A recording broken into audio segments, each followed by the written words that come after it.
Samajwadi party से जुड़े हुए मित्रों से कहना चाहता हूं, भारत की विरासत पर आप गौरव की अनुभूति नहीं करते?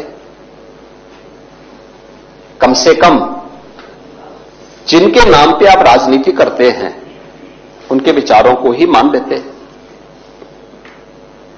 डॉक्टर राम मनोहर लोहिया ने इस बात को कहा था कि भारत की एकात्मता के 3 आधार हैं, श्री राम, श्री कृष्ण और शिव शंकर, भगवान शिव।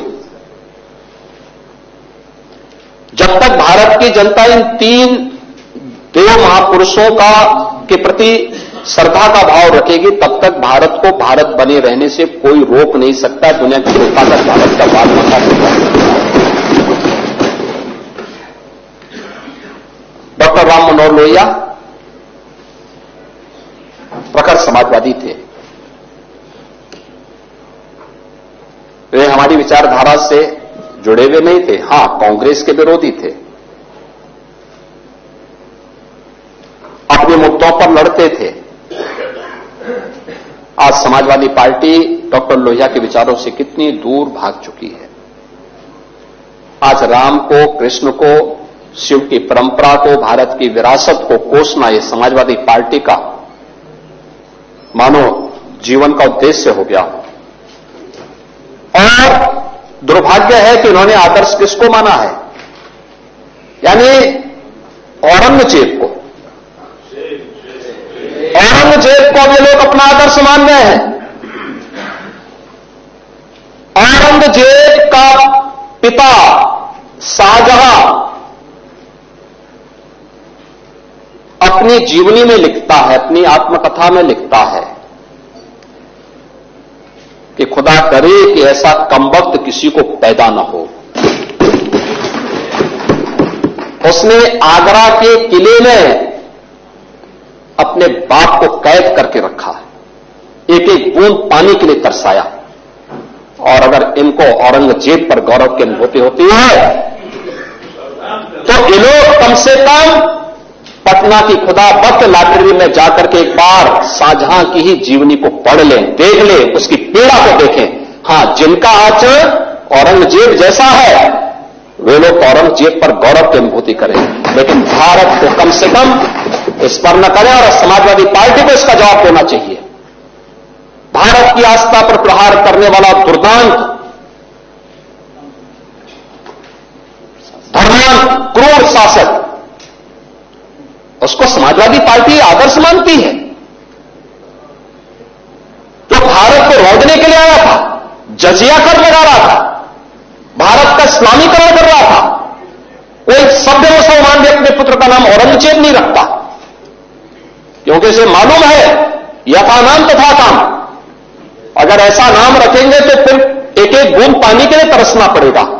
और शाहजहां ने भी अपनी जीवनी में लिखा है, उन्होंने कहा है कि औरंगजेब को कोसते हुए उसने लिखा कि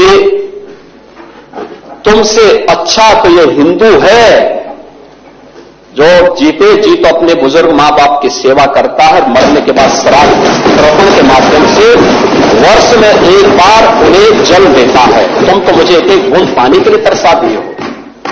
अब समाजवादी पार्टी यह तय करे, ये पटना की खुदाबख्त ये समाजवादी पार्टी का नेता, आपका विधायक घोषणा करो ना, उस कमबख्त को निकालो पार्टी से और उसको एक बार यूपी भेज दीजिए, बाकी उपचार हम अपने आप करवा लेंगे। जो व्यक्ति छत्रपति शिवाजी महाराज की परंपरा पर गौरव की अनुभूति करने की बजाय लज्जा महसूस कर रहा हो और औरंगजेब को अपना नायक मान रहा हो, क्या उसको भारत के अंदर रहने का अधिकार होना चाहिए क्या?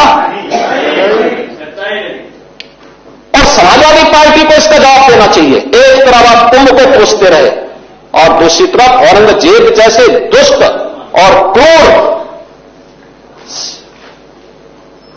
धर्मांत मंदिरों को तोड़ने वाले व्यक्ति को, भारत की आस्था को निर्बलता के साथ रौंदने का कार्य करने वाले व्यक्ति को महिमामंडन करते हो।